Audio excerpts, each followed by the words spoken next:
Thank you, Julian. Good morning.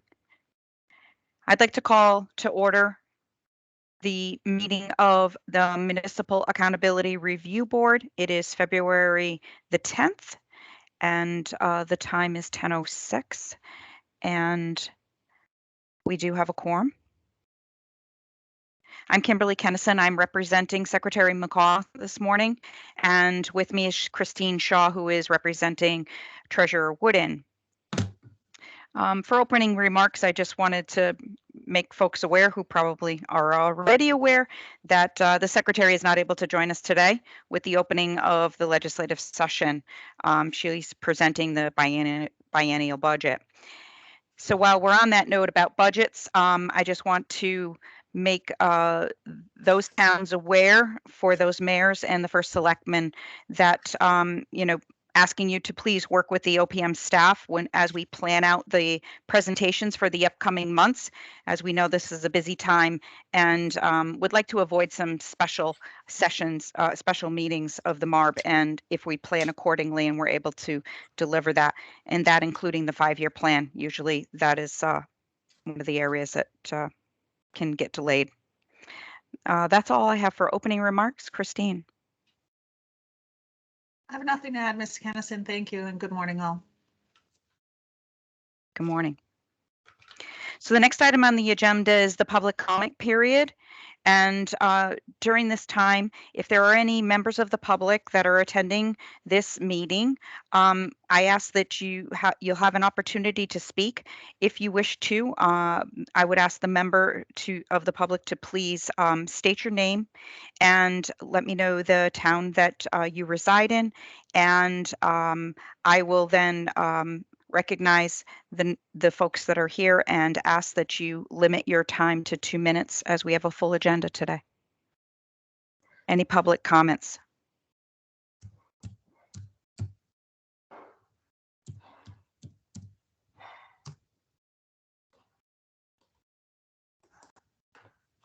I hear none. So we will close the public comment period and move on to the next item on the agenda.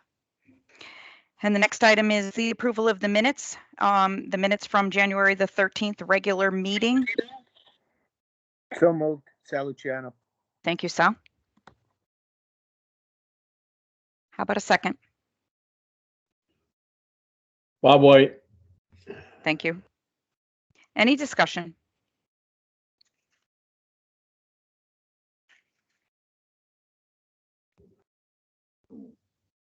I hear none. I do have one correction that I saw in my minutes. Sorry. Oh, sorry. I saw Christine's hand go up. I'm sorry. My head was down. I didn't see you. I do have one. Go ahead. Yeah. I have one correction to make on page 3. The first full paragraph, it looks like there's a little cliffhanger where a thought was left, and it says Mr. Chaplinsky, and it's by itself. So it's fragmented. I'm asking that gets removed. And Christine, any other adjustments? Well, I just want to make sure, and if either Julian or Kim could refresh my recollection, I serve as a treasurer's designee on all of the subcommittees as well as the full MARB. So sometimes the concepts kind of morph together. I want to make sure that we are memorializing our discussions around the pension structuring in West Haven. And I recall that there was a fairly robust discussion around that. Was that at the subcommittee meeting or was that at the full council? Subcommittee. Okay. Yes. Well, there's been progress since then, so I'll be happy to report on that at the appropriate time. But thank you. I just wanted to make sure that our minutes are reflected. Yep. It is a consistent refrain, kind of the observations of many of the members of the MARB around the frequency with which we ask some of the same questions. So I do think that kind of capturing that will be important, because the public is very interested not only in the work of this council and of the board and the committees, but also in the progress that's being made. I don't think we want to see these towns under MARB oversight forever. So thank you. No other comments on the minutes. Thank you, Christine. Any Any other discussion on the minutes from January the 13th? Hello, Matt. I see that you're with us. Good morning. All right, I hear no other comments. I will ask for the change that is noted. And Julian, can I ask you for the roll call vote, please? Mr. White, Yes. Mr. Waxenberg, Yes. Mr. Luciano, Aye. Mr. Hamilton, Yes. Mr. Egan, Pass, I just got on the call. Mr. Brockman, Aye. Ms. Shaw, Yes. and Ms. Kennison. Yes. Are there any board members that joined the meeting that I did not mention? Then that's everybody. All right. Thank you. The minutes have been approved.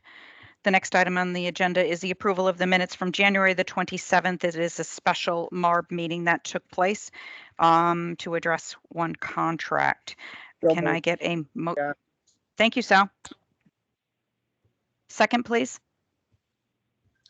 I'll boy. Okay, Bob. Christine, I did see your hand, but I didn't hear your voice. Sorry, thank you. Any discussion?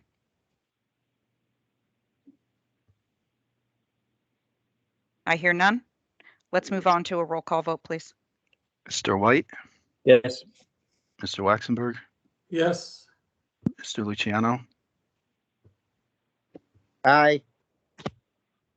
Mr. Hamilton, I'm abstaining. Mr. Egan, Yes. Mr. Brockman, Aye. Ms. Shaw, Aye. and Ms. Kennison. Aye. Are there any board members I missed? That's everybody. Thank you, Julian. The minutes have been approved. All right, next item on the agenda is the Town of Sprague. And included in your packet, there is actually no subcommittee update. I'm going to ask Julian to give you a brief comments on some of the work that we have done with them, even though there has not been a meeting. Right, just for planning purposes, we've worked out a budget adoption, a calendar that should work well with the subcommittee and MARB review process, hopefully without a time crunch at the end of the process, where we've had to schedule sometimes multiple special meetings at the end. So this would require that a proposed budget from the Board of Finance be submitted in time for the subcommittee to review at the March 24th subcommittee meeting.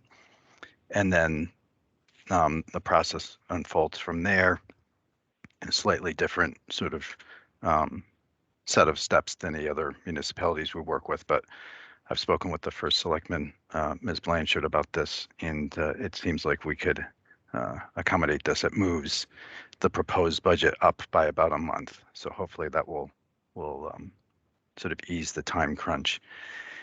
And then the town has also notified me that they're anticipating having their audit completed by the end of this month and submitted by the end of this month. And did you want to add anything to that, Ms. Blanchard? No, I nothing to add, but that, we're expecting it to be completed by the end of the month. Okay. And then lastly, I think you do have an update on the grand list, which was recently completed. Okay, I'll let you do that. Okay, the assessor recently completed the grand list, and it does appear that there is going to be growth of nearly 5%, which is, quite a good amount for us. Some of that, or a lot of that, is probably from the Willimantic Waste transfer of motor vehicles from the town they were in previously and being brought into Sprague.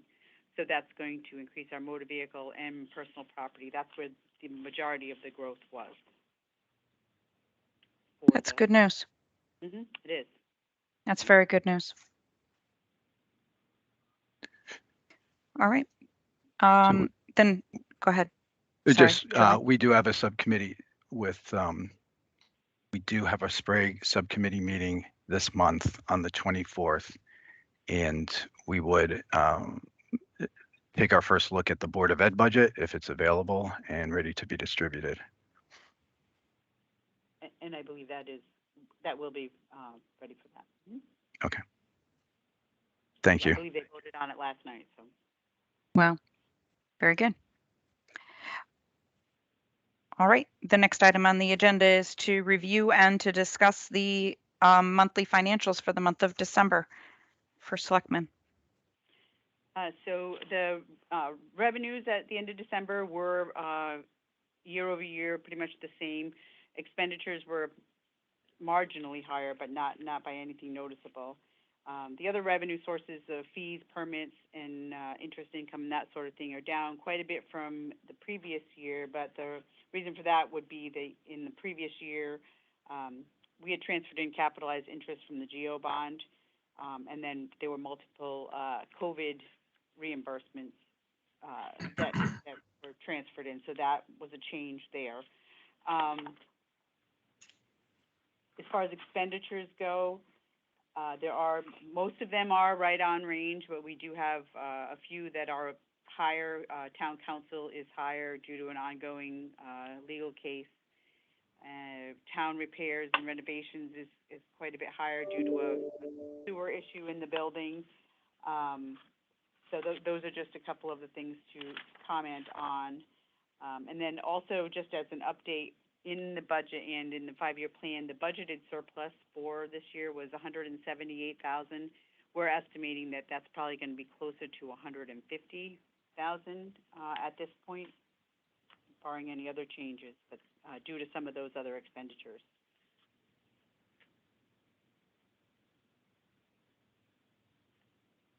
Couple of questions. Yep. For First Selectman. Cash flow, are we still fine with cash flow? And the accounts payable invoicing aged? Are we up yes, to? we are still doing well with cash flow, and as far as the aging of invoices, everything is current on both the Board of Ed side and the town side. Thank you. Is there anything alarming on the litigation case that we should be aware of that could actually be potential that could hurt your operating budget? I don't believe so, no. Okay.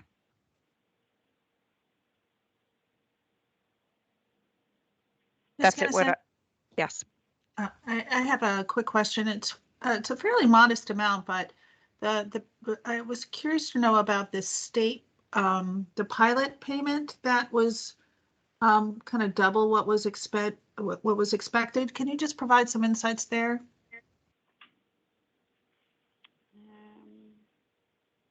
And I'm looking at, let's see. Oh, I just lost it.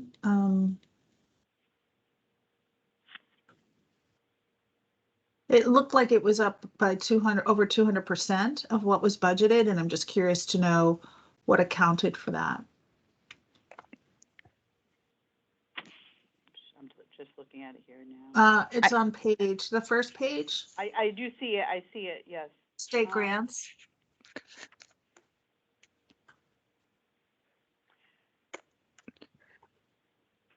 I'm not sure on that. I'm gonna have to pull that and look at that to see what was coded into that. Mm-hmm. If you're still on the pilot payment, recall that in the current budget year, the formula change had really dramatic impact on both the city of Hartford and the city of West Haven. We did not know the dollar amounts prior to the budget. Got it. Okay. Okay. Yes. Thank you. You're welcome. Thank you. Any other questions for Sprague? And Yeah, this is Tom. Oh, thank you, Tom. Yeah, I have a question, Kim. In terms of the Board of Education, is there any additional information on projected expenditures for the Board of Ed? I think your report is showing them exactly on budget. There's a difference in timing of the two. The Board of Ed budget actually has 82,000 in a surplus. Is Superintendent on the line? He is. Hello. How are you?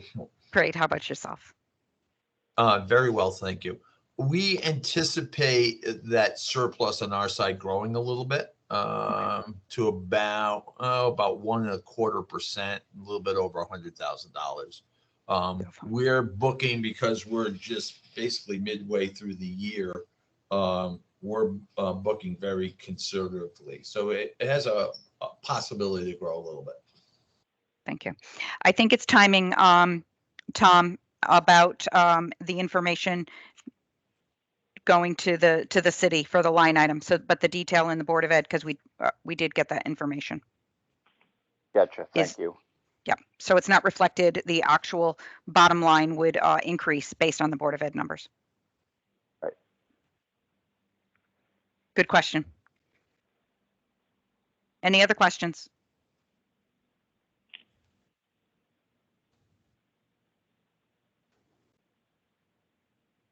All right, I hear none. Superintendent, we would look forward to hearing about your budget in the upcoming meeting. Are you ready for that? Of course. All right. Be more than happy to walk you through our budget. I hope that that your meetings that you just recently had went smoothly for you. They have. The board approved our budget, Board of Ed, at approximately 1.6% increase. If you look at the proposed governor's budget, our ECS will go up a little bit on both years going forward. Very good. Which should help. Very good. All right. Thank you. Thank you, Sprague. We will move on to, I have one other question. And for the town of Sprague, did you report in on your CRF funds into the OPM portal that is due on February the 15th?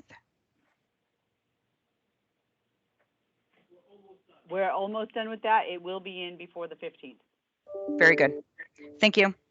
Okay, thank you. All right. The next item on the agenda is the town of West Haven. And included in your packet is an update from Julian on our subcommittee. I'm going to ask him to provide an overview of that meeting. Julian?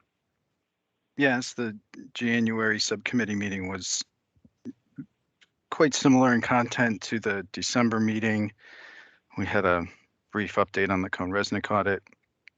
And then the bulk of the meeting was really looking at the various action plans and the corrective action plan, all of which are intended to address, either requirements in the FY21 memorandum of agreement or prior year audit findings. And so these plans are at various stages of development. We have two that are being implemented, one for purchasing and accounts payable, the other for information technology, one that's nearing finalized status for human resources or personnel, which is an outcome of the HR study that was done a couple of years back. And then there are at least two that are pending right now. One, which was asked for, is a comprehensive plan for identifying and recruiting and filling current vacancies or any new positions or restructured positions, so that there's a comprehensive timeline that steps out when these positions will be defined, if they need new job descriptions, when they'll be posted, what the approximate hire dates would be, how they're going to be funded, whether it's out of current year resources or need to be included in next year's budget. So a complete plan for staffing The second one, as Ms. Shaw alluded to earlier, is a full plan and timeline for addressing two findings, I believe one from each of the last two fiscal years related to pension investment and having the city get its arms around pension investment services and acquiring advisory services, and then looking at the possibility of either consolidating advisory services and potentially consolidating the investments themselves. And so that's a whole other initiative that really hasn't started yet and needs to be fleshed out. The other one other point I just wanted to get in on the information technology plan is that we'll also be looking for a comprehensive itemization of the resources that are needed for investing in the remaining upgrades that were outlined in that action plan. So those, what are the investments that are required and where are those resources coming from? Whether, again, it's from existing budget, other grant resources, or next year's budget, and how that will unfold.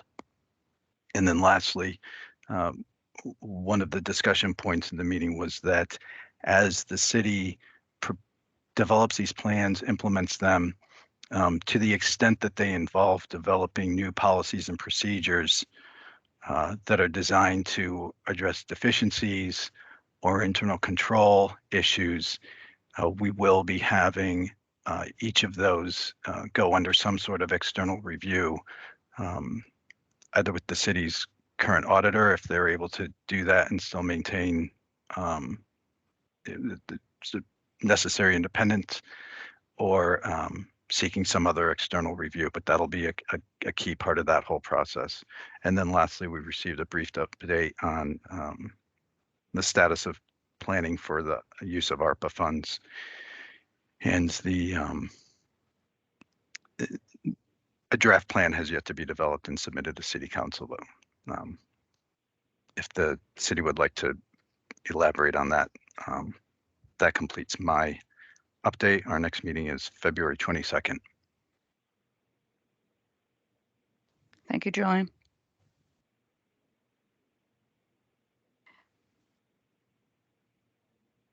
City, do you want to provide any update on the subcommittee? Michael, did you want to? Just a couple of things, if I could. Can you hear me okay? Yes. Okay, all right. I just haven't talked to Julian in a couple of weeks, but we have initiated plans on the fire pension issue. One of the things we're almost completed with is the RFP for the investment advisory services, and when that's completed, hopefully either tomorrow or Monday, I'm going to send a copy to Julian to look at. So that'll be the first step in getting at least the key part of this whole issue at least started. And then what we have is we're in the process of developing an action plan devoted to just the pension, both fire, police, and city employees. That will be presented at the February subcommittee meeting. So hopefully we'll have the advisory services RFP on the street by then, and then we'll also be able to walk the subcommittee through our outline of how we think we could proceed to advance this.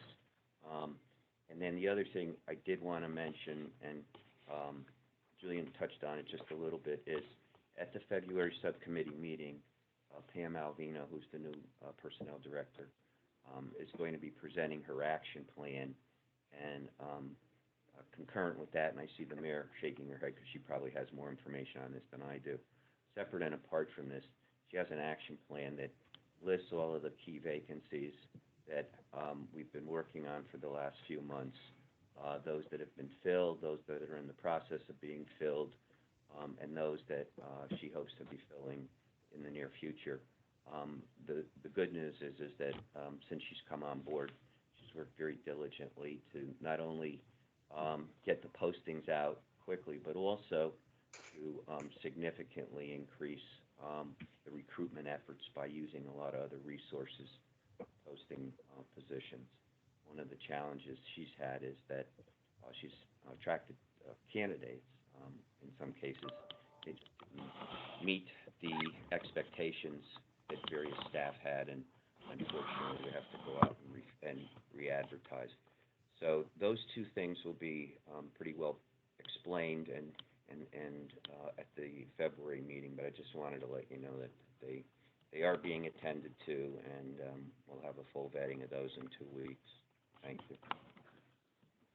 Excuse me, Michael, I just want to get clarity on your comment about the staffing, and you said it has to go back out again. Are you stating that we didn't get qualified candidates that applied for specific positions and you have to go out? Or are you stating that the qualified individuals that were being interviewed, that the expectations of the job description versus the city were different? No, I think it's the latter, and I'll leave it to Pam to explain further, but the biggest challenge we've had is finding a qualified human resources generalist. Okay. She's had, I think, 2 or 3 interviews, and then she had second interviews with each of the candidates.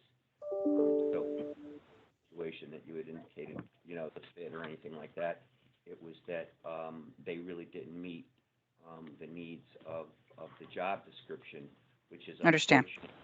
She's been successful in filling a lot of other vacancies, but she can't fill in her mind, the most important one, which is the generalist in her office. And she'll speak to that, but hopefully by the time she appears, she might have a successful outcome and have a candidate. The hiring process right now is very challenging. I can definitely comment on that in my own area of finance. All right. We reached out to Human Resources consulting company that worked with us last year, a couple of days ago, and they are also doing whatever they can to find candidates, even if it's just short term, because she needs help in this area very, very quickly, and even if it's an interim, she's open to anyone. So hopefully they'll be able to at least come up with somebody we can hire just on a short-term basis until she's able to fill the job permanently. So she's trying a number of different avenues, but yeah, it's hard. Okay. I have a question. Mike, do you know what, how many people applied for the job and where the advertising was? What type of advertising did for it? That I don't, but I'll have Pam be prepared to provide all that information on each of the jobs when she comes here in 2 weeks, but I don't have that level of detail. I'm sorry. Okay. One other question, Michael. Yes.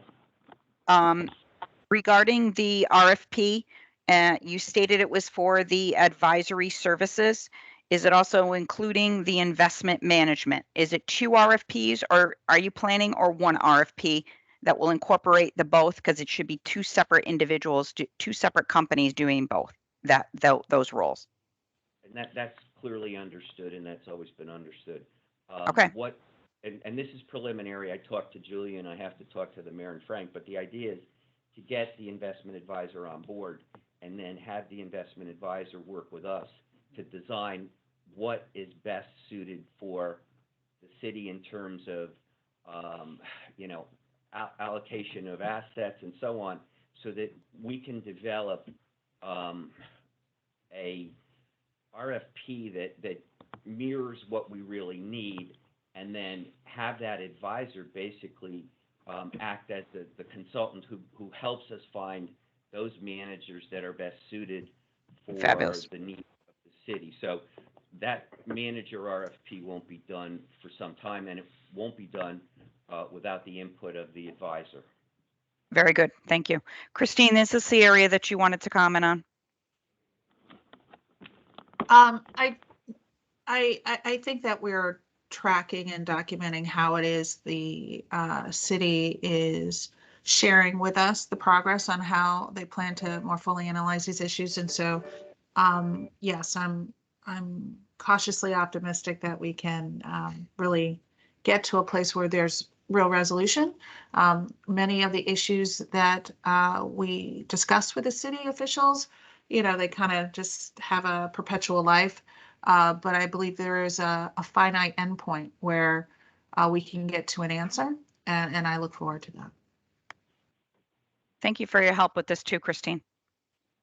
Yes, thank you. And Christine, I am gonna be in touch with you because the challenge for us is going to be convincing the powers to be, which are the respective commissions, the fire commissions, of the benefit of doing this, since it's going to require their assent as well as the mayor's.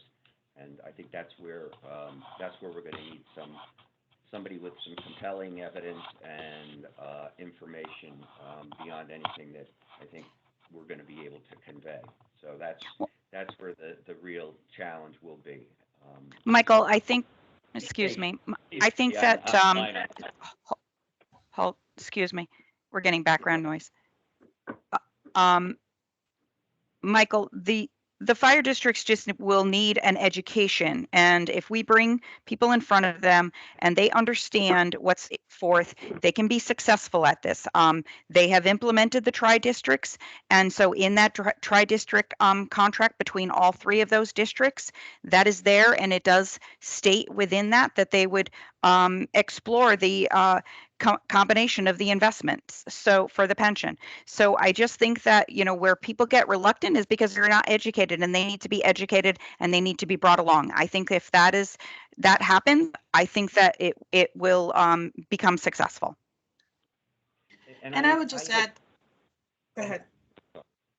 No, I was going to acknowledge that one of the kind of realities of how each of the municipalities in Connecticut operates, there's this fierce sense of independence, of town rule, of how it is towns and these fire districts want to ensure the success of their plans. We understand that, but there are so many examples of other municipalities and districts who have been able to lean in on economies of scale, who've been able to kind of take a fresh look at the way in which their pension assets are run. And it really has less to do with control and more to do with making sure that you're managing your assets as aggressively as possible. So anyway, I look forward to the discussion. And there are lots of, there are lots of resources at the state level, but certainly in the municipal level as well. So happy to support that ongoing dialogue. Thank you. And Kim, Thank you. I share your feelings about their willingness to listen, and they demonstrated that to us last year when we really started to get involved with them. That's my point. They're open to change. It's just that, I just want to make sure that when we have this one opportunity, that it's very compelling and convincing, and hopefully it will be, and we'll look forward to that.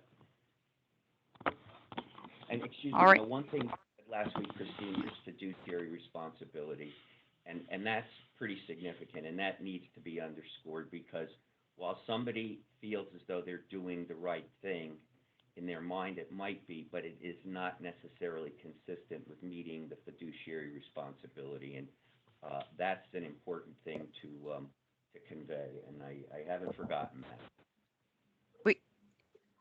This all needs to be incorporated. All right. Thank you, Michael.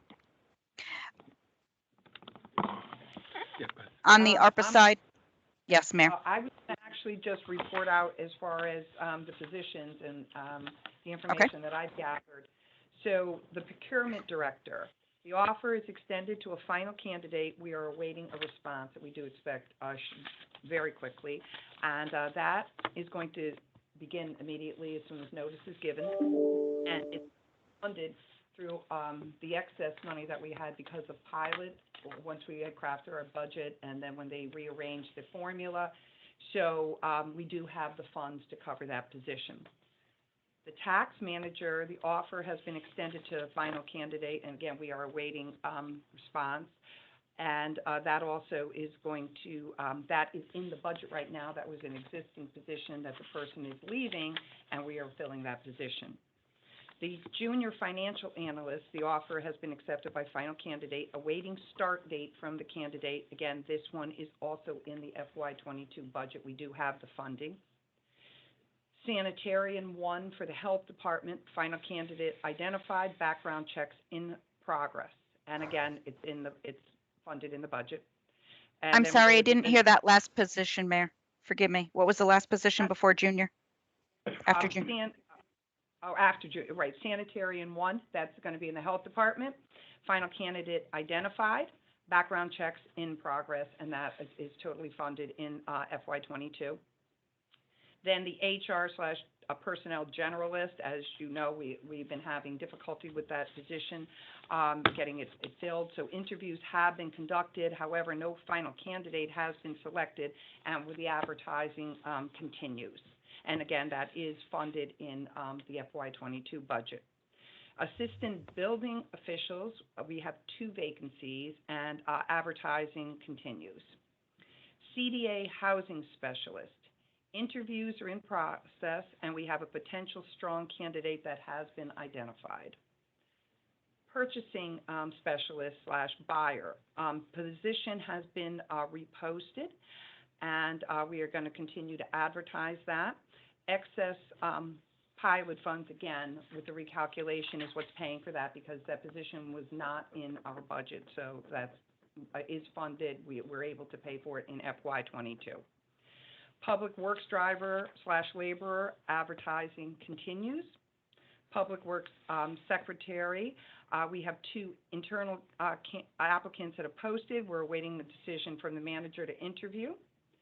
Water pollution control mechanic, position to be advertised. That one, I understand, just became vacant just shortly. And then water pollution control operator in training, advertising continues. And if there's any questions, I'll be happy to try to answer them for you. Mayor, are you considering the 3rd purchasing position? We are. Now, again, I know that it was outlined that we're going to do the buyer, obviously the director, and then we were going to put an admin in there, I thought, to go. So that would be a 681 position. So yes, we are. But we're trying to get the director on board first. We're going to go with, because that way that person can, be involved in the interviewing along with the city. Very good. I just wanted to make sure we didn't forget that one. Were all of those purchasing positions approved by City Council? Because I know you had a hold up there. No. There is still a hold up. There's a meeting on Monday night. I don't know if they've put it on the agenda or not. We are moving forward anyway because funding is available, and it is a crucial position. Yes. It is a crucial position. All of them. Okay. You want to give an Arpa update?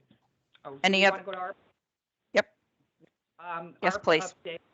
We continue to make changes to the plan as new information comes in, whether it's meeting with people or meeting with different departments or outside people. I also have a town hall meeting scheduled for Tuesday night, February 15th, to discuss to the public.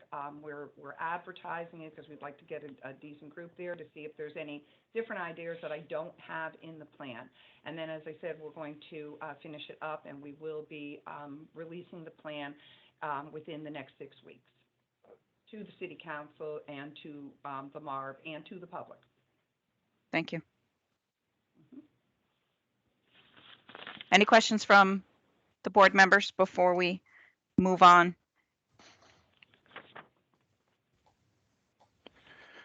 Kim, before we move on, Steve Felsigna reached out to me. He's on the meeting, but was having trouble being heard. And so he just wanted to make you aware that he's on and that he wanted his vote recorded for the minutes in the affirmative for both.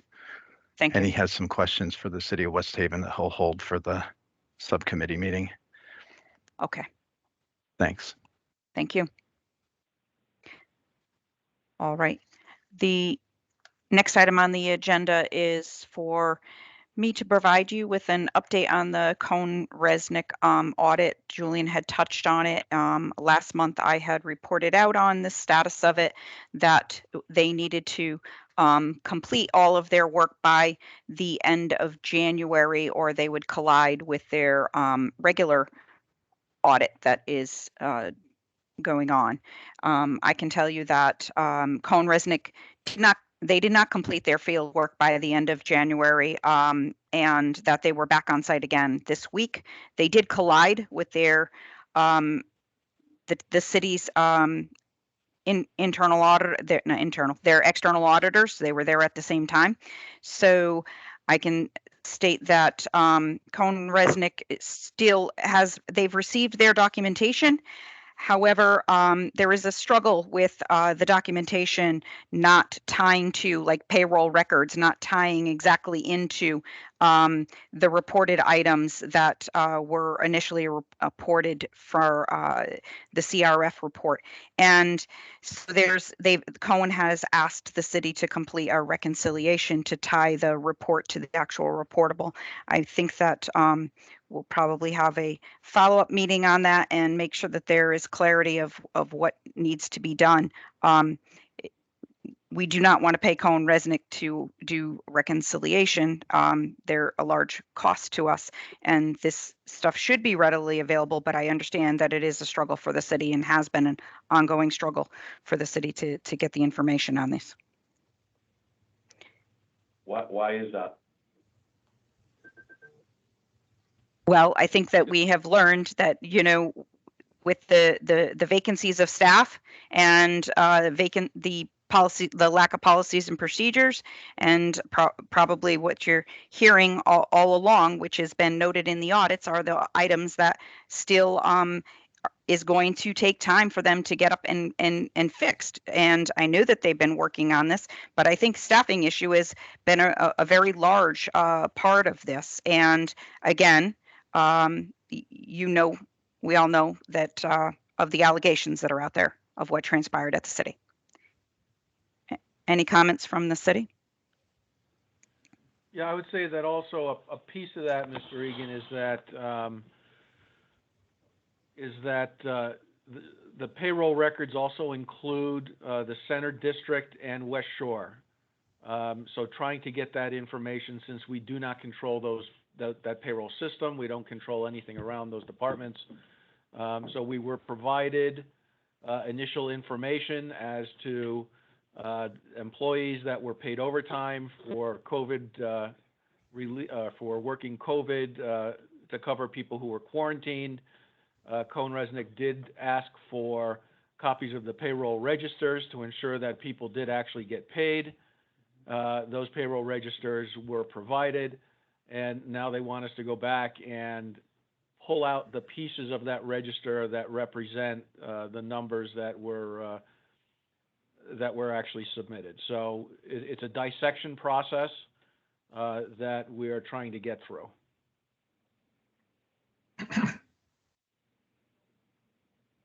Thank you. Any other questions?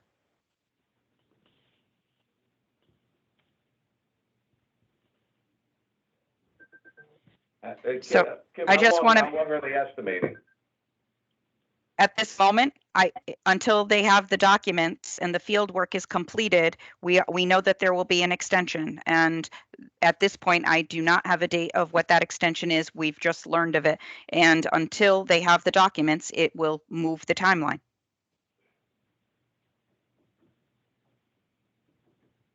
But we are not anticipating an extension in the contract at this moment. I can say that. The contract is ending on March 31st. So that will be dependent upon the city and providing that information. We wanted to have the report out before then. All right. I guess then when are we going to take some action here to assure that there's not things being paid that shouldn't be being paid? We have an audit underway to make sure of that right now, and that information will come forth in their report. That's why we hired professionals to do this, who are qualified to do this. Pat. Yeah, I mean, I don't need an audit to know that, there was invoices submitted that were signed off on, that were paid when they shouldn't have been. So I don't need an audit to tell me that. You know, maybe the audit's gonna find more than what's been found out already, but my question is how are, you know, what's the assurance on our end that things aren't just being signed off on without being verified, justified, you know, that these are payments that should exist? I think that we've taken I think we have taken the proper measures in bringing the auditor in to do the deep dive of a forensic audit, to then come forth and let us know what they have learned, Pat. So I do think that we have done that.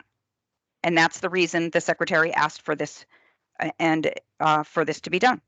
So we just need to pend the outcome. What needs to happen is that I think the painstaking part of it is that, you know, we also know that the ADP system was a conversion this year during the same time while you have grant information, which is the CRF grant. So I don't know if part of that struggle is the differences between the systems and the system conversions, but there is still work to be done to get to that point.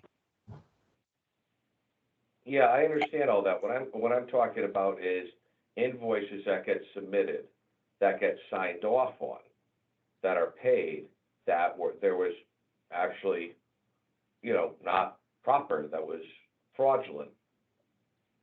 How do we know that there's not invoices? What was the failure in verifying those expenses? Right? Because that, under the charter, is certainly vested in the chief financial officer to do, and that clearly wasn't done. You know, you also run into things. Is there any other services? What's our review and discuss for contracts? 50,000, 100,000? What's the number? 100. Okay. So obviously, there's a couple of these that we know about that far exceeded that. So have we put something in place that says if you are doing something, I guess, in this case, without a contract, like in the examples that we all know about, and now you're hitting these benchmarks, that you can't do that. It needs to come to us, because that was essentially a, you know, services that exceeded the $100,000 that was never brought to our attention per the statutory mandates. So what are we doing besides waiting for an auditor? That's what I want to know. Because this board is waiting. Big numbers. We know there's big numbers out there, right? But how do we know that, you know, when you have invoices for 1,000, 2,000, 3,000, that someone is reviewing those? Because that's where the failure was. I mean, at the end of the day. Every single payment that comes to finance. I don't know who's speaking. It is Frank that is speaking. Pat, please. I'm sorry. Frank. Every single payment that comes to finance with a voucher on it is signed off by a department head. That signature indicates to finance that products were received, services were received, and the bill is okay to pay. Other than that, I do not have the bandwidth. Finance does not have the bandwidth, nor does any town, to scrutinize every single invoice after the individual or department responsible has signed off on it. Now, there was a breakdown because an individual of trust was signing off on things, and finance accepted that his signature meant that these were being reviewed and that they were accurate. Now, to your point going forward, that will be taken care of with the existence of a proper purchasing department. The purchasing director has been extended an offer. He hopefully will be in within the next 3 weeks.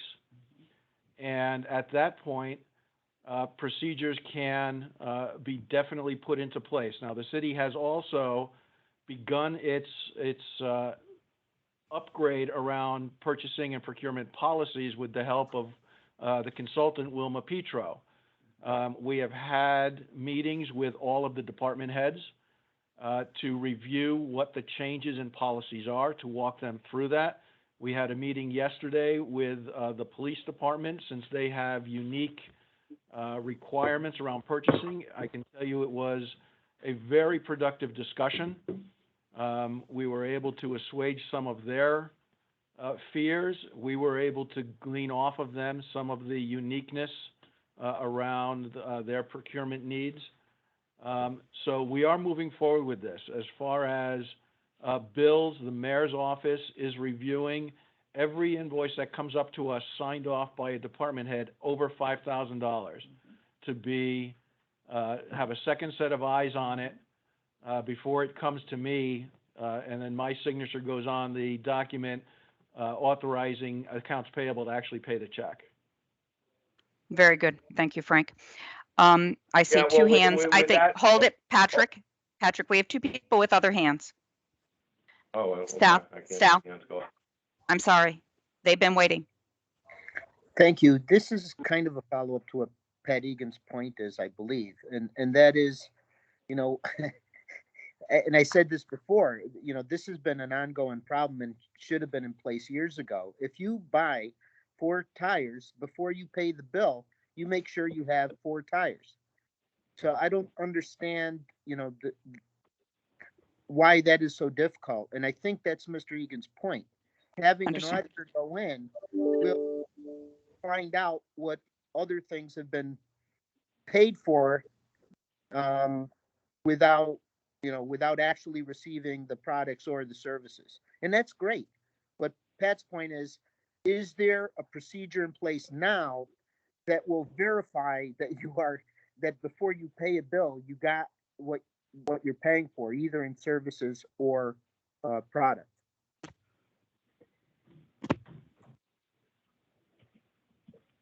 I'm sorry. Yeah.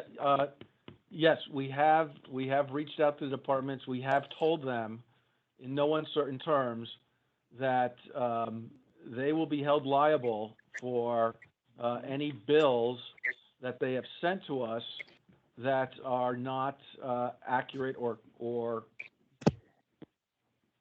reasonable to pay. Short of that, other than tripling the size of finance so that we can put one person in every department to scrutinize everything, I don't know what the answer is.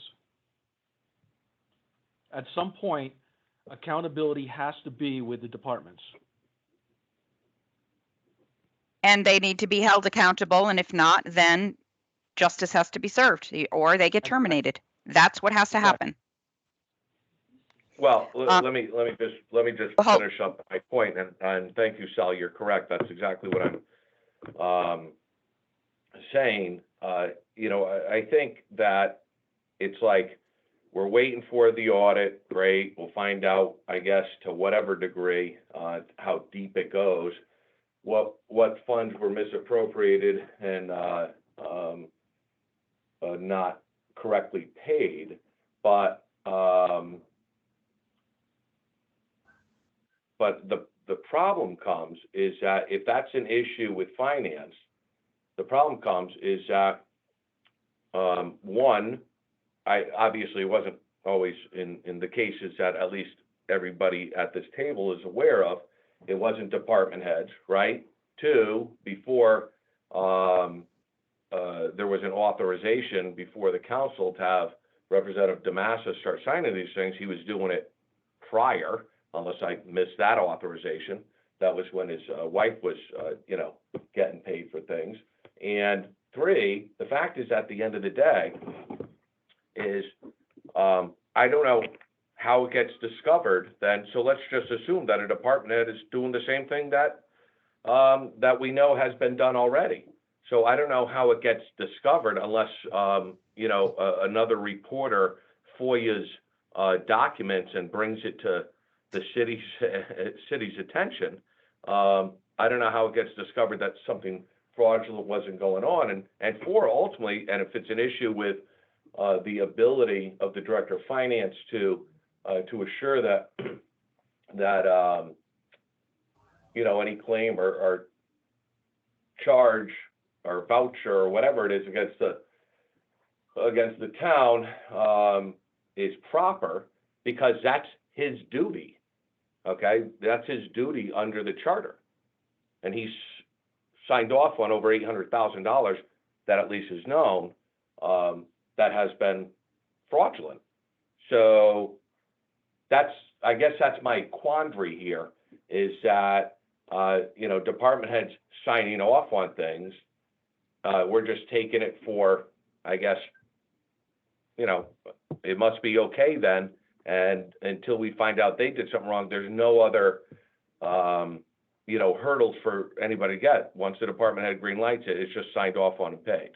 And that's a problem. One, it doesn't exist with current policy of the city of West Haven. And two, we don't know. We're looking at the big bills, right? Because they're the ones that are with the big numbers. But the things for $1,000, $2,000, $3,000, change orders, all these things that get submitted, we're assuming that department heads are taking the time to vet through these things. I think that's a dangerous assumption, and I think it's an assumption that is already, kind of, I guess, bit this board in the ass, because forget the federal funds. What Okay, about Frank. the Okay, regular funds? okay. What about, Please, please Pat. what? Please what, Kim? I don't want you swearing on here. What'd I say? I'm not Ask? going to repeat it. I do. Thank you, Pat. Oh, Christine. if I swore, Christine is waiting. Christine is waiting, Pat. Thank you. yeah, I And yes, haven't finished. Controls finished. have to be put in place. We know I that. understand that. I apologize for swearing if I did. I certainly didn't. No, catch myself. you're being disrespectful. I'm sorry. I'm being Christine. disrespectful in what way? I don't want swearing in these board meetings. I just said, if I swore, I apologize. I didn't mean to. I certainly didn't catch myself swearing. So with that said, I apologize to the board if I swore.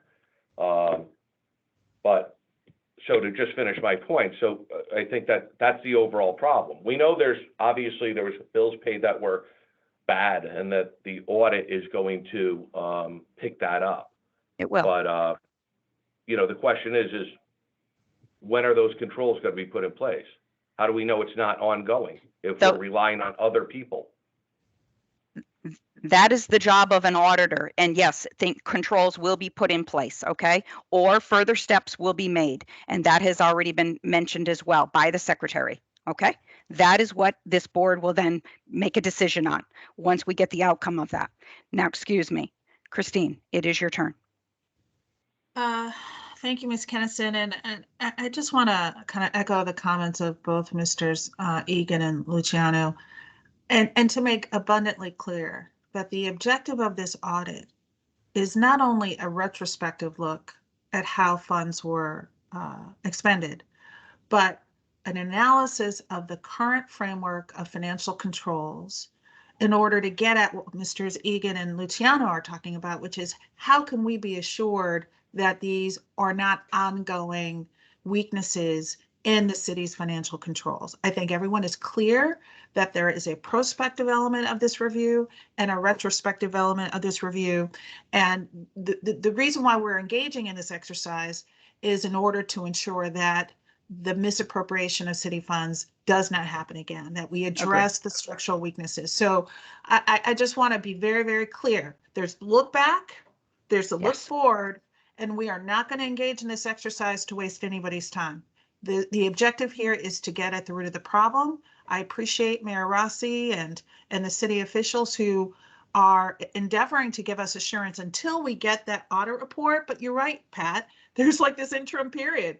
We just have to hope that the controls they've put in place until we can get those specific recommendations. We hope those controls are adequate to stem the abuse. But everyone's on notice. Everyone knows there's eyes on this, and we anxiously await the results of this audit to get at what Pat so neatly points out. So I agree with the concerns expressed. I agree entirely. And then once we have that, we will then be able to take action and make sure that things are moving forward. Thank you, Christine, for summing that up. I appreciate that. Any other questions on this agenda? We're in time. I do see a hand. Oh, Christine, your hand is still up. Okay, thank you. All right, let's move on to the next item on the agenda, which is the review and the discussion of some non-labor contracts. There is no action that is needed on the non-labor contracts, and it is for the affordable waste. Who is going to lead that discussion and bring us through those? Mayor? Attorney Kieran is coming over. Yeah. Lee Tiernan's coming over to discuss. So good morning all. Hopefully you have the materials that Julian would have distributed concerning this contract. We only had the one bidder. We do need waste removed. We do want a contract. We've just discussed that. So the contract has been reviewed by an individual in my office who I brought in to organize the contracts and make sure that my office is also reviewing not only contract construction, but also keeping tabs on when bids are supposed to go out and when contracts expire. So there was only the one bidder, and as everybody knows, when China stopped processing plastic, recyclables went up. But what we like about this is that they were going to try to market to the best of their ability, and we share the savings on the recyclables. You know, waste is going up, and so we need to engage in this contract. In addition to that, I am not to disparage this particular hauler or to disparage the waste industry in general, but I have had conversations, and once the contract's in place, we'll have further conversations with law enforcement to see if there's any sort of colluding activities or activities that municipalities need to know about in terms of this waste collection area. But other than that, it is what it is. It is an increase from what we have, but we think we're securing a better price than we would otherwise get if we rebid it or waited even longer to secure the contract. So I am available for any questions. Is there not other contractors in your area or other folks that would be interested, or was the advertisement just not in the local area? So in 2018, I can tell you we had 5 bidders and 4 withdrew at the day of the bid opening. We do have some concerns about this. We're only getting 1 bidder. I have discussed this with members of the FBI who I am required to engage with and have engaged with, and so this will be an area of concern, an area followed up on. This is not unique to waste management. The FBI and the Justice Department did conclude an investigation on collusion on a insulation contract pursuant to our high school, which we are negotiating reimbursement on. So collusion in public contracting is a problem, but I think the proper investigatory resources are attentive to it. And as I said, we have discussed this. I think it'll be fleshed out a little more, but in the meantime, we have, 55,000 plus residents. They put garbage on the curb and we got to haul it away. So that goes on, and we can't have a situation where we're just putting garbage on the curb and weeks and months go by and we just leave it. So we have to walk and chew gum at the same time here. We have to engage the contract, and then we have to pursue for our next go-round to make sure that we have a competitive sphere here. And I think to really ensure that, that's why I've engaged members of the law enforcement community. Again, not to disparage anybody in the waste management area. You're not suggesting that you are the one who pursued it. It has nothing to do with the FBI investigation that's already underway, correct? And there's no worry with this particular contractor. And again, No, the MARB, no. the MARB has no authority. We are just listening. We have no authority in taking action over this.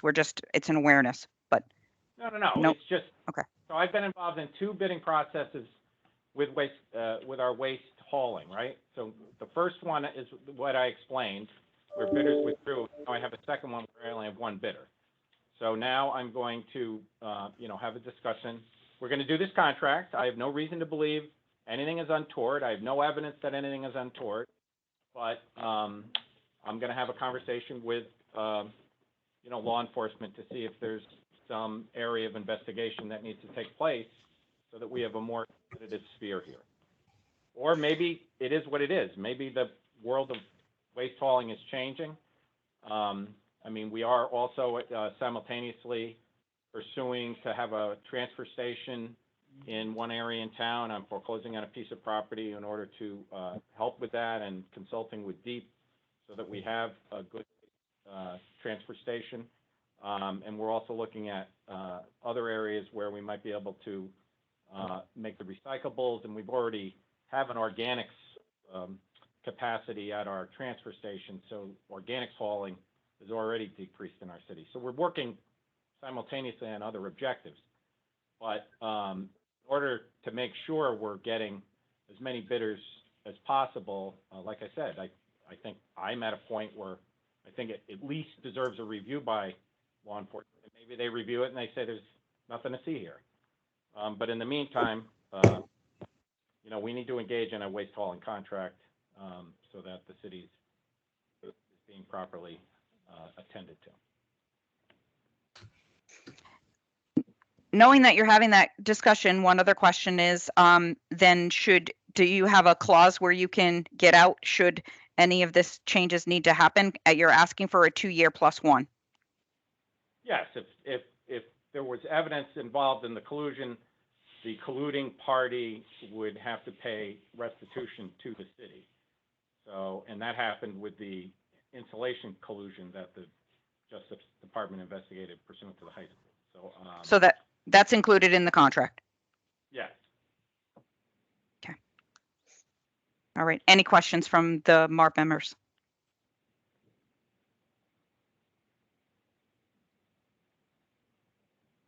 All right, then thank you, Lee.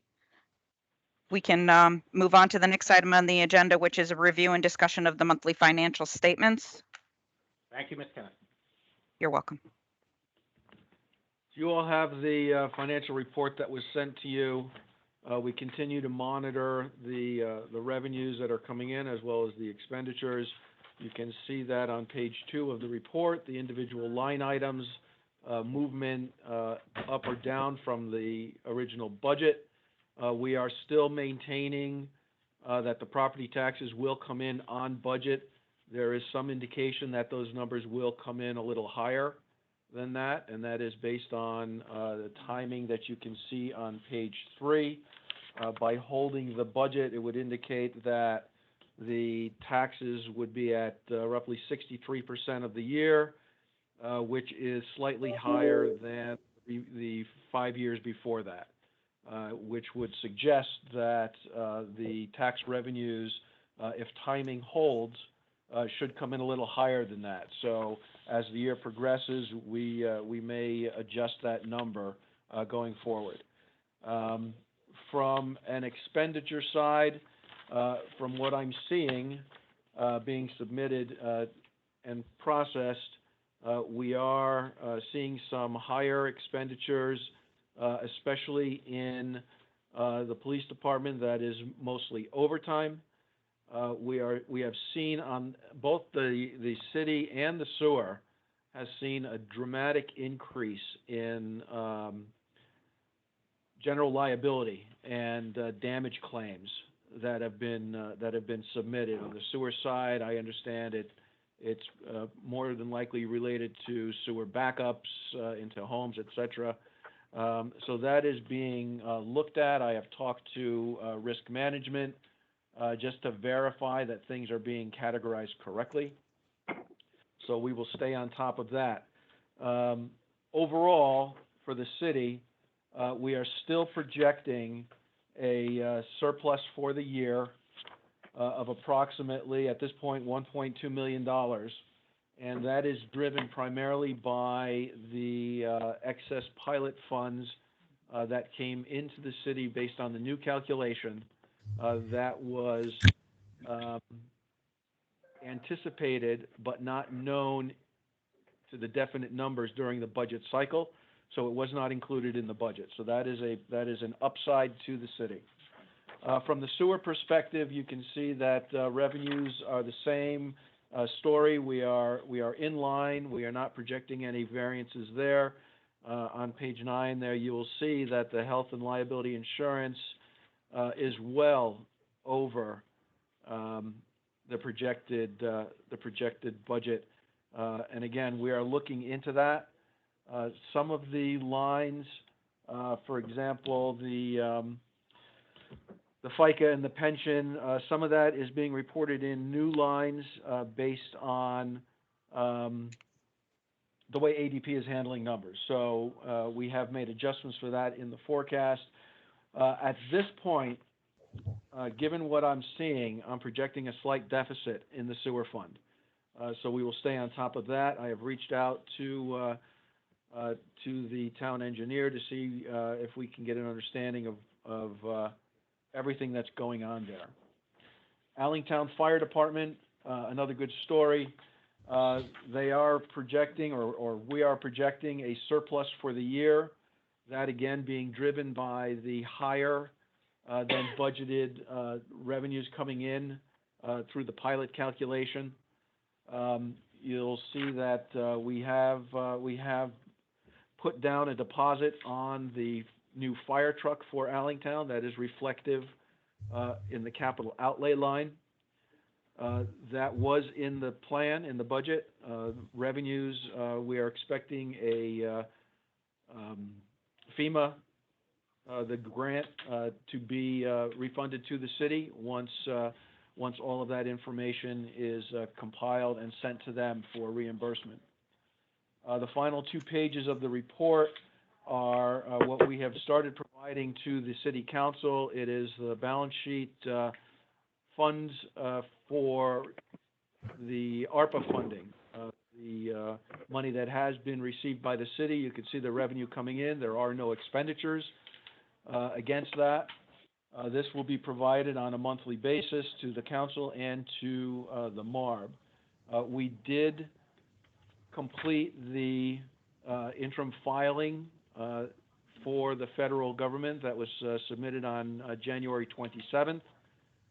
And we are in the process of putting in the required information for the state so that we can meet the February 15th deadline for the CRF filing. Thank you. That was one of my questions. Any questions? I don't have any questions regarding the financials. Any questions from the board members? Yeah, I have a question. Frank, regarding the I guess claims for with sewer lines, do you know how that's vetted through for liability? I mean, there's some pretty broad protections that municipalities have under state statute, but certainly the lateral lines, the ones that come off the main to the person's house, are basically the person's. The city would have zero liability if, unless they, correct, rip through it with something. Correct. And so you're exactly right. And I've had some initial discussions with the risk manager. I need to follow back up with her. One of the things that we did in Fairfield when I was part of WPCA there was we actually took the policy to deny the sewer backups as long as we could provide as a town the necessary documentation that says that we're making an effort to clean the lines of roots and of debris. So as long as there's a good faith effort to clear those lines, I'm not an attorney, but I would assume that we could eliminate some of these claims. So I have a note to circle back with the city engineer to see if there's a program in place around, maintenance schedules on the sewer lines, and if not, to see what we need to do to actually put that into place. I'm sure, that would drive the claims down, as long as we can maintain these lines correctly.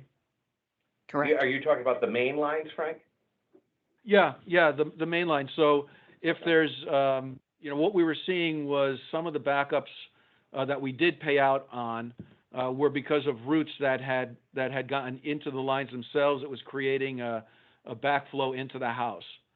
And so You're as long talking as the main line out in the street? yes, as Not long as the it's lateral the main line that goes from the main to the house. No, the lateral line is the homeowner's Right, okay. responsibility. Yep, okay. All right, And got what you. most people don't know, and I didn't find out until I was actually on that commission, is that sewer backups are not covered by your own homeowner's insurance unless you have a separate policy, which only costs like $60 a year. Wow. All right. Any other questions? All right. That concludes our discussion with West Haven. Well, excuse me, there is one other thing that was included in the packet, and that was Tom Hamilton's request for the motor vehicle grand list. I wanted to bring to your attention that that was included, Tom.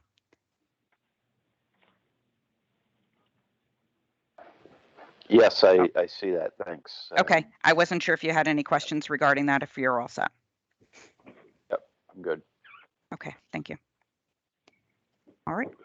Then that concludes our West Haven discussion. Thank you, everyone. Thank you all. Thank you. Let's move on to the next agenda item, which is the City of Hartford. And I know included in your packet will be a subcommittee update that Julian has provided. And Julian, would you like to please give an overview of the work that happened in this subcommittee? Yes, in January, the subcommittee saw 3 labor contracts, one of which we had a special meeting of the full MARB immediately following the subcommittee meeting to take action on it. So that was the special police officers. That contract was approved by the full MARB. And then there's 2 contracts that are on this agenda for the full MARB to review and take action on. The Federation of Teachers contract and the Principals and Supervisors contract. Both of those contracts were recommended by the subcommittee for full MARB approval. And then we spent a good portion of the meeting reviewing and getting a presentation on a significant body of information and data regarding special ed programming in the Hartford School District. I did include a link to that presentation, the PowerPoint presentation that was provided for members to look at if they're interested in the detail. So there's a fairly extensive conversation there, and that topic will continue into upcoming meetings as well. That was our Hartford subcommittee meeting. The next one is scheduled for February 24th. Thank you, Julian. Any questions? Have we had any interest in, Julian, any interest in that consultant to deal with the state plan versus the local HSA plan? I know Yeah. Yeah. Go ahead, Julian. We have put the paperwork together and documentation together to get the approval to go out and get that. We have not solicited proposals yet. Okay.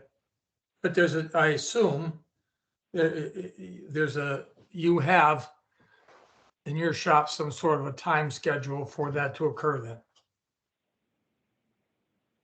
Yes, once we Yes. get the approval to go out, we can, if it's approved as we've requested, it should be a reasonably quick turnaround. If we have to do a more extensive process, then it will be significantly lengthier in process. And that's what Okay. we're trying to expedite as best we can. Okay, thank you. But the information has moved forward. We have gathered all of it. I have signed off on my part of it. It's to the business office and then for a final approval from the secretary.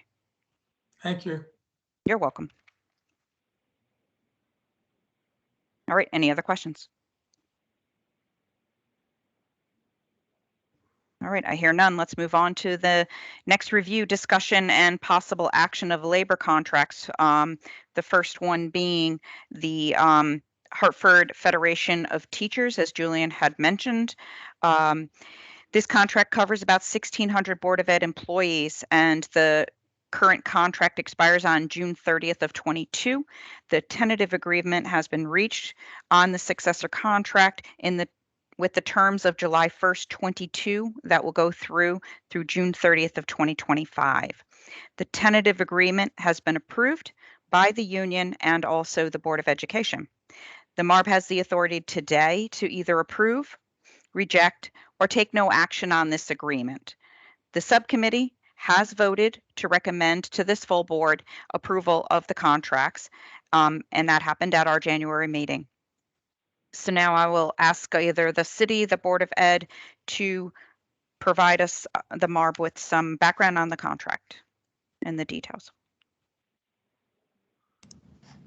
Good morning, everybody. This is Phil Penn, the district's Chief Financial Officer. Let me take you through some of the highlights. As was noted, this is a 3-year extension of the contract through June of 2025. The way the contract plays out, there's a 0.35% GWI in the first year, step movement, and everyone on top step receiving an increase of 1.75%. In the latter 2 years of the contract, it is 0% GWI in both years, step advancement in both years, and all the members on top step receive a GWI of 1.75% in both years. Total cost of the contract in terms of salary growth over the 3 years is $12.1 million. That's an increase of 9.79%. Compounded, it's just over 10. And the average increase over the 3 years is 3.26. And that puts us about 1/10% below where the statewide settlements have been trending over that time period. The plan, or the group rather, will be staying with a high deductible plan for the duration of the contract. We are changing the premium cost share to based on an allocated rate, which is lower than what the rates that are being charged right now. Premium cost shares will be 19% in the first year, and then increasing to 19.5 and 20.0. Some of the other major changes that are in the documentation that we provided was a little bit of an increase in the tuition reimbursement to be more competitive with other districts, and similarly an increase in summer school and extra duty, extra pay to $40 an hour from their current rates to stay competitive as well. We did change the number of accumulated sick days to be up to 187 days, which reflects a full school year. And then we did change some of the compensation for anybody who's in the National Guard and Reserves, that if they get called up for duty during the school year, we would provide the difference between their military pay and their full teacher pay for up to 10 days. So that's kind of the major changes in a nutshell, and I'd be happy to take any questions you have. Thank you, Phil.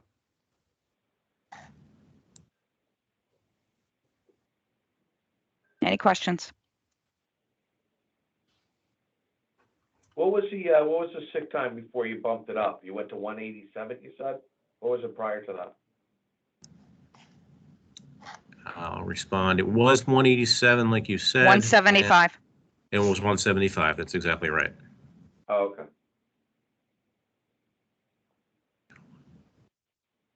Just Yes, Mark. not so much on the contract because we know that on the health insurance side, during the subcommittee, you stated, I think, that you do budget for the vacancies that are in for a full slate of teachers, and you're based on the information we have 183 vacancies in Hartford, which is about 11%. So we're looking at obviously a budget surplus in that area in millions of dollars. But that's an issue that you have to deal with internally in case those vacancies miraculously go away. That said, I think the document, and again, not so much on the budget side, even though it does get into it a little bit. And Tom being in Norwalk, which is a large district too, and I don't know what his turnover rates are. Obviously, you have retirements every year, but presently you have a 14.4% turnover rate, soon to be higher. Insurance, you don't budget for insurance waivers, do you? Insurance people that waive the insurance, you have 355, which is over 20% that have waived the insurance. You don't budget for those waivers, do you? We do not. Yeah, I think you just budget for the vacancies. Correct. And looking at the allocated versus fully underwritten, quick math shows to me that the allocated rates, even with including the $2,000 obligation that the teacher has on the family side, is $28,915. On the partnership, it's about $200 more, not including costs such as your other areas associated with the health insurance. So I'm anxious to see the difference in costs for the state partnership versus the full allocated cost for the board on a budgetary level. Because obviously the employee, just a quick calculation, and this is an issue that obviously from a labor perspective, we oftentimes lose sight of. The teacher is paying, and this is the teacher, which, and they're fairly high wage earners in the construct of things compared to your other aides and things of that nature. They're paying approximately over $7,000 premium share total. Whereas if the state plan, it'd be a little over $5,000. So for the employee, the state partnership is a better quote unquote deal, not understanding what the program differences might be between the two. And that hopefully the consultant will be able to share with us if there's significant programmatic differences, which could account for that. So I'm supportive of the document, concerned about the consistency of the turnover rate and the vacancy rate, which is a policy decision. But it does get into areas that are fiscal. If there's ever going to be a reduction of the vacancy rate and or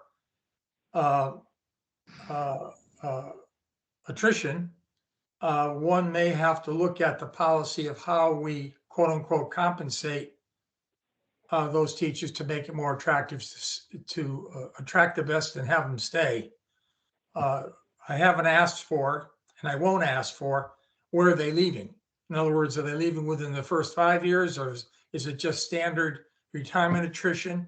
My guess is they're leaving within the first 5 years to go to different districts, but that's just an assumption based on my history and understanding of urban districts. But again, I'm glad that you at a subcommittee meeting shared that you are going to be asking Anthem to do their comparisons also of the state plan versus the allocated rate plan to see where we go from there.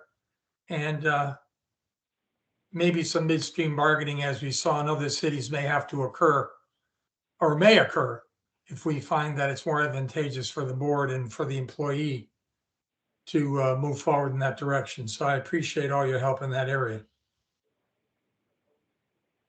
You're welcome. Can I just raise 2 points? Would that be okay? Yes. Sure. Just to one regarding the vacancy rate, we know we have a very high vacancy rate right now, and that it permeates beyond teachers. It affects other areas of our operations as well. District-wide, we're probably looking at somewhere between 6 and 7% overall vacancy rate across all positions. One of the things that we're doing, particularly as it pertains to teachers, is trying to accelerate our budgetary process within the BOE.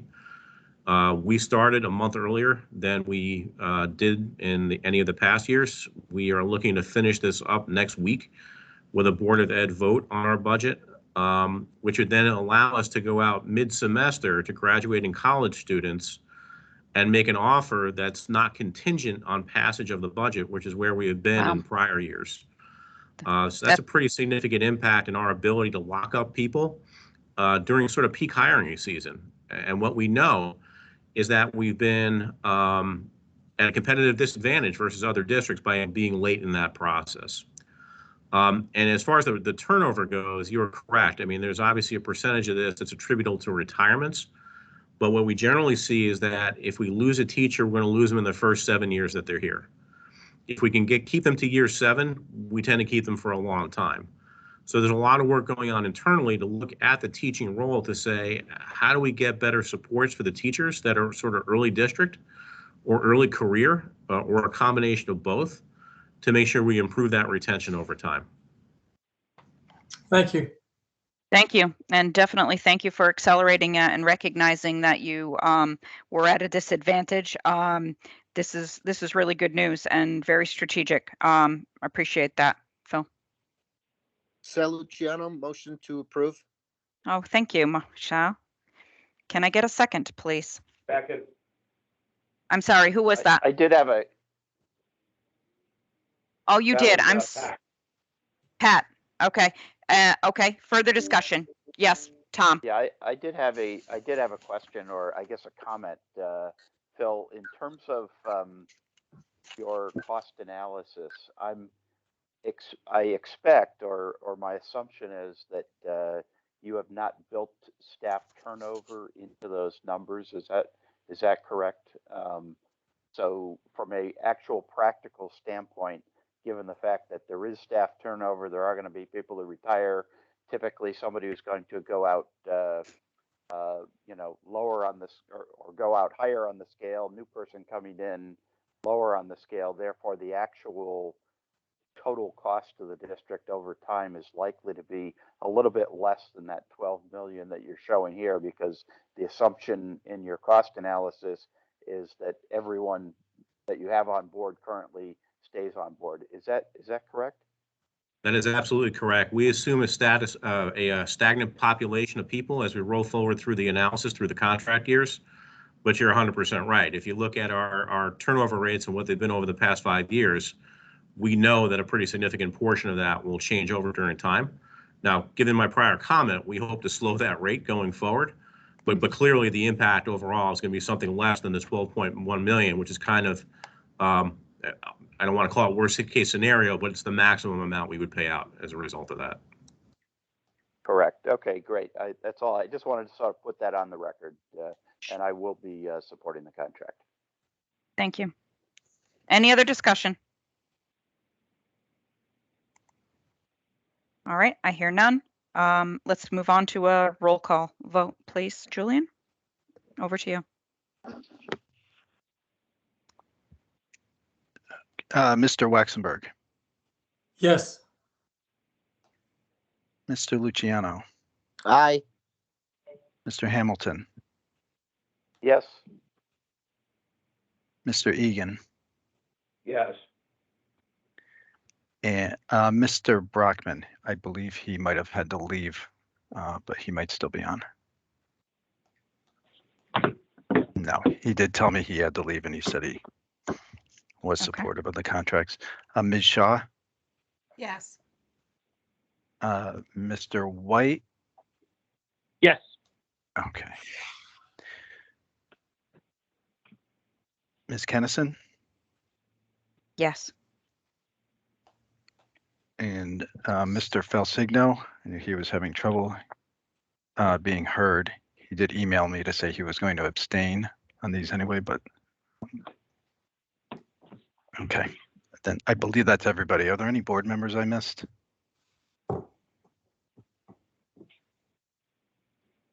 Okay, thank you. Thank you, Julian. Motion carries, and this contract has been approved. Let's move on to the next contract that we have, which is the Hartford Principals and Supervisory Association. That contract covers 125 Board of Ed employees, and the current contract expires on June 30th, 22. The tentative agreement has been reached on the successor contract with a term of July 1, 22 through June 30th of 2025. A tentative agreement has been approved by both the union and the Board of Education, and the MARB has the authority today to approve, reject, and or take no action on this agreement. The subcommittee voted to recommend to the full MARB approval at the January meeting. And I'll ask the city or Board of Ed, probably Mr. Penn, to take us through this next contract. Thank you very much. So let me give you a little more detail on that. So this contract is a little bit unique because it uses a term called range as opposed to step, but it effectively works exactly the same as what a step would do. So in each year of the 3 years of the contract, it's 1.5% GWI, and that any member that's not at the maximum receive a range adjustment for their class. So the range adjustment is 27.7% of the difference between the minimum and maximum salary for that salary group. Now, I was not here clearly at the time they came up with how 27.7% is a good number, but what that really reflects is that it takes about 4 years to move from the bottom of the range to the top of the range. And you'll see in some of the summary documents that we sent to you, total cost over the 3 years for a salary change is about $1.3 million. The total increase is 7.46%, 7.65 compounded over that life, and about 2.49% on average. And I will add that this is a group that took 2 hard zeros in the 3 years prior to in the contract that is currently expiring in the first 2 years. The group will be staying on the high deductible health plan, again, moving to the allocated rates as we just talked about with the teachers. The premium cost shares are currently 19% in the expiring contract. They'll increase 0.5% in each of the next 3 years, topping out at 20.5%. In the year beginning July of 2024. There are other changes in the contract, but none of which really are material from a financial standpoint. What we found was that the group was fairly eager to get a deal done quickly, and we focused primarily on healthcare and salary. Thank you. I have no questions. Any questions from the board members?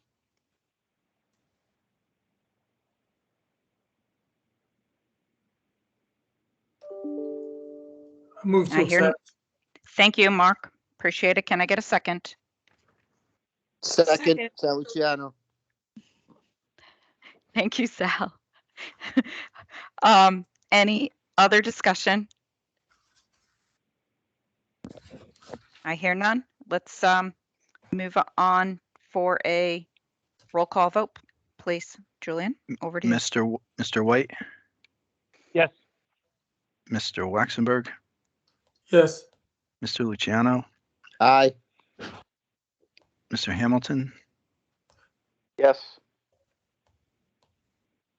Mr. Egan, Yes. Ms. Shaw, Yes.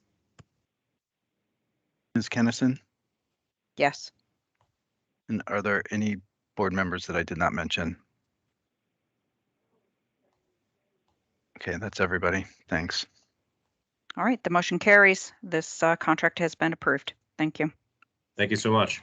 Thank you. Thank you for your hard work in pulling all this together. Great job. Next item on the agenda is the review and the discussion of a non-labor contract for the Hartford Business Improvement District.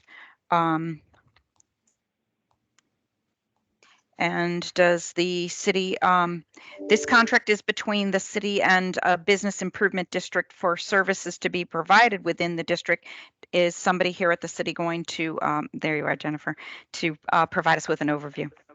Yep. Good morning, Ms. Kennison. Good morning, members of the MARB. At a really high level, this contract is for $100,000 to support the Hartford Business Improvement District.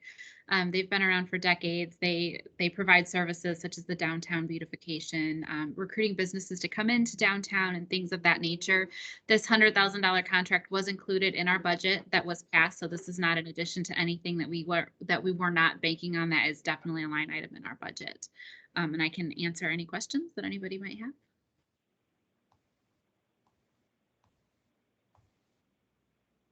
I have one question, and that is, in this MOU, it doesn't really, it's pretty vague on as far as what like outcome measures are.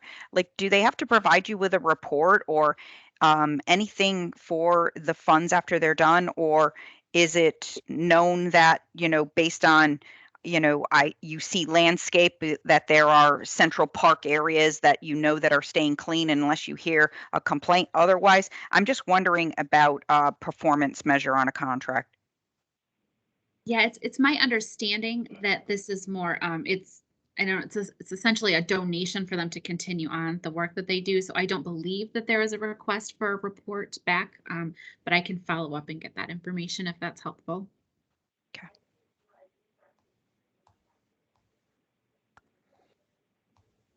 Any questions? This is a non-labor contract, so it does not warrant any action of the MARB. It's for an awareness.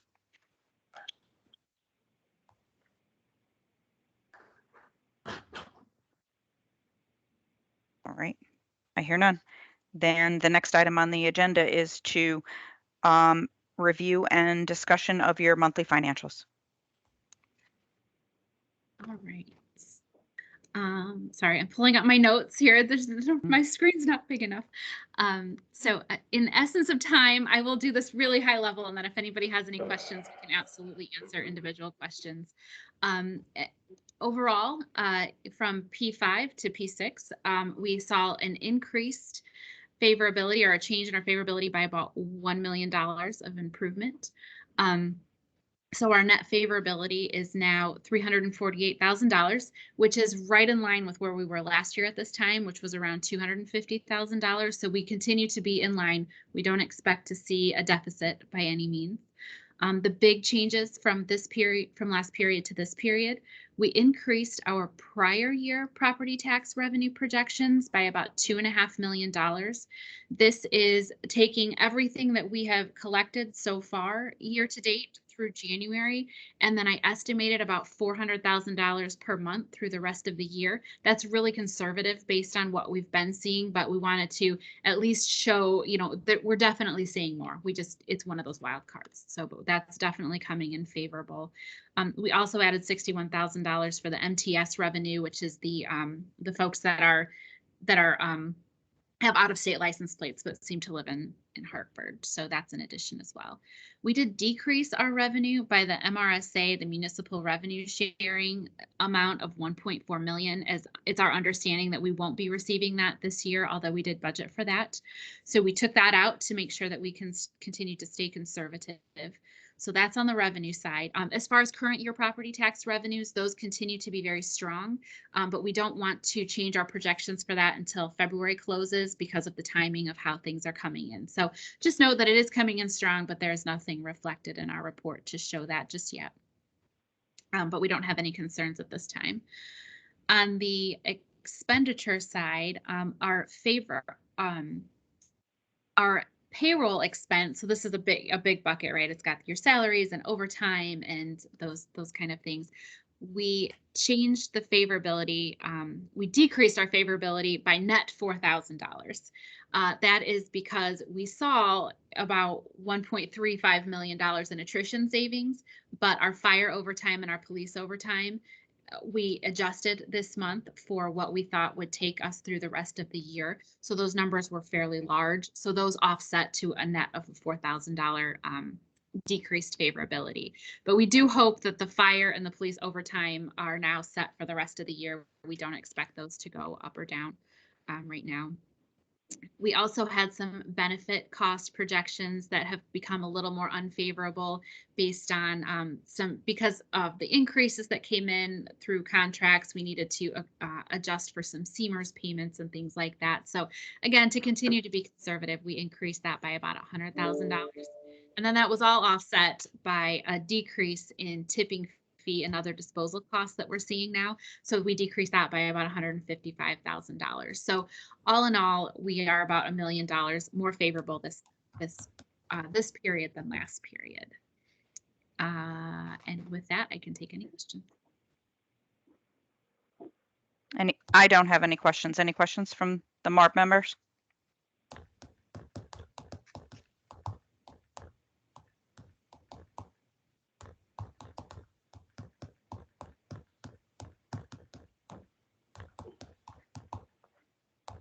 I hear none. The Board of Ed, Mr. Penn, I see that you have included your financials. You want to give a quick update? Oh, sure. Just very briefly, things are kind of tracking along very well for where we thought we would be at this stage in the budgetary process. As you can see, we're just keeping a close eye on special education tuition like we always do, and some things around utilities, but I'm not overly concerned. As you'll see in the cover memo I provided, fortunately or unfortunately, depending on how you look at it, vacancies continue to persist kind of across district-wide right now. And as a matter of fact, in our Board of Ed Finance Committee meeting, we provided a first outlook on where we think we're going to land for the general fund budget for this year. And I think conservatively, it's a surplus of at least $8 million is what we're looking at right now. Wow. And I think there's probably more upside bias on that number than there is downside bias. Wow. That's good news.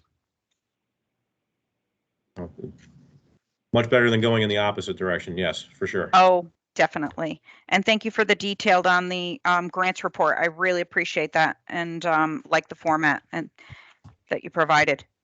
Okay, very good. Thank you. One to build upon for some of our other Board of Eds. Any questions for the Board of Ed? All right. I have one last question, and that is concerning the CRF funds and the reporting to OPM requirement for February 15th. That isn't on the Board of Ed. That's from the city side. The status. I hope Leanne's on the line and she can jump in as well. There she is. I'm going to let Leanne take this one. She's the one spearheading this. Thank you. Absolutely. To date, we've got about maybe 400 lines of 15,000 in on the payroll side. After talking to Martin Heft, we have switched over to entering invoices. That was for today. We actually closed the month of January last night, so that was the focus for the beginning of this week. But the shift until the deadline will be to enter the invoices that we have for CRF expenditures. And I'll have 2 of my 4 accountants doing the entering of that. So hopefully we can make a dent in it by the end of the day on the 15th. All right. Thank you. Welcome. And good morning, by the way. We're almost to afternoon, 6 minutes away. All right, I don't have any other business. I don't know if anybody else has any other business. I believe a motion to adjourn is in order. Sal Luciano. Thank you, Sal. Second. Thank you, Pat. All in favor, please say aye. Aye. Aye. Aye. Aye. Any opposed?